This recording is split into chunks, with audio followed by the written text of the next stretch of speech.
আসসালামু আলাইকুম সুপ্রিয় বন্ধুরা, জানিয়ে দিচ্ছি মুক্তিযুদ্ধ বিষয়ক দারুণ আপডেট সুখবর রয়েছে। উপদেষ্টা ফারুক আজম বলেছেন, জুলাই যোদ্ধারা আগামী মাস থেকে সম্মানী ভাতা পাবেন। বিস্তারিত জানিয়ে দিচ্ছি। তার আগে অবশ্যই আপনারা আমাদের আইটিটিভি নিউজ বিডি ইউটিউব চ্যানেলটি সাবস্ক্রাইব করবেন এবং বেল বাটনে ক্লিক করে রাখবেন।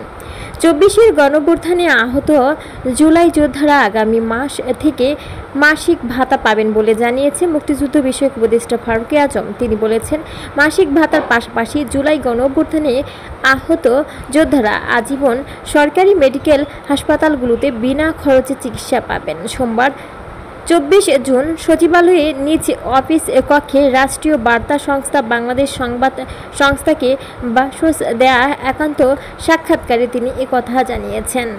উপদেষ্টা ফারুক আজম বলেছেন, মুক্তিযুদ্ধে অংশগ্রহণকারী প্রকৃত মুক্তিযোদ্ধাদের তালিকা করতে 54 বছর লেগেছে, কিন্তু আমরা বর্তমান অন্তর্বর্তী সরকার মাত্র 7-8 মাসের মধ্যে জুলাই গণঅভ্যুত্থানে অংশগ্রহণকারী শহীদ যোদ্ধা ও আহতদের চূড়ান্ত তালিকা প্রণয়ন করে ফেলেছি।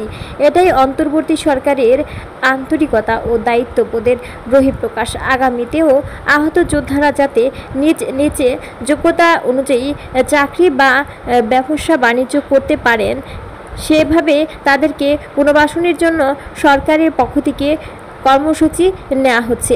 উপদেষ্টা জানিয়েছেন, জুলাই যোদ্ধাদের পুনর্বাসনের জন্য ইতিমধ্যে আলাদা অধিদপ্তর স্থাপন করা হয়েছে। মুক্তিযুদ্ধ বিষয়ক মন্ত্রণালয়ের 10তম তলা অধিদপ্তরের জন্য 20 জন অফিসার নিয়োগ দেওয়া হয়েছে।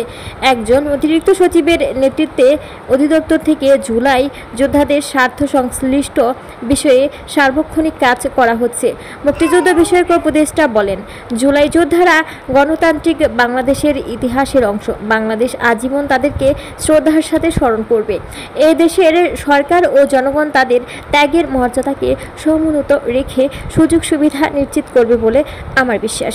ফারুক আজম আরও জানিয়েছেন, শহীদদের অনেকেই হয়তোবা খোঁজ আমরা রাখি নাই বা রাখতে পারিনি, তবে গণঅভ্যুত্থানের এতদিন পরেও যদি কেউ অধিদপ্তরে এসে অভিযোগ করে যে তার কোনো স্বজন জুলাই গণঅভ্যুত্থানে গিয়ে নিখোঁজ রয়েছেন, তার সন্ধান তিনি চান, সেক্ষেত্রে যাদেরকে গণকবর দেওয়া হয়েছে সেখান থেকে ডিএনএ সংগ্রহ করে হলেও তাদের আবেদনের বিষয়ে সরকার আন্তরিকতার সাথে বিবেচনা করবে।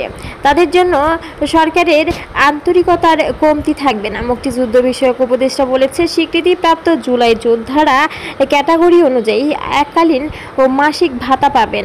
জুলাই অভ্যুত্থানে শহীদদের জুলাই শহীদ এবং আহতদের জুলাই যোদ্ধা হিসেবে স্বীকৃতি নিয়ে নাম ঘোষণা করা হয়েছে। আহত জুলাই যোদ্ধারা এবি এবং সি এই 3 ক্যাটাগরিতে মাসিক ভাতা পাবেন। ক্যাটাগরি এ মাসে 20,000 টাকা, বি ক্যাটাগরি মাসে 15,000 এবং ক্যাটাগরি 10,000 টাকা করে পাবেন এবং ক্যাটাগরির মাসে 10,000 টাকা করে ভাতা পাবেন। সে অনুযায়ী সনদ ও পরিচয়পত্র দেওয়া হচ্ছে। তিনি আরও জানান, গেজেট আকার 834 জন জুলাই শহীদদের তালিকা প্রকাশ করা হয়েছে। সে অনুযায়ী প্রত্যেক জুলাই শহীদ পরিবার এককালীন 30 লাখ টাকা পাবেন।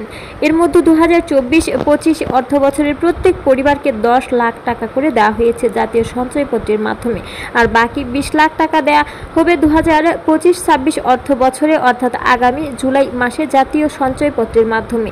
তাছাড়া শহীদ পরিবারকে 20,000 টাকা করে প্রতি মাসে ভাতা দেওয়া হবে।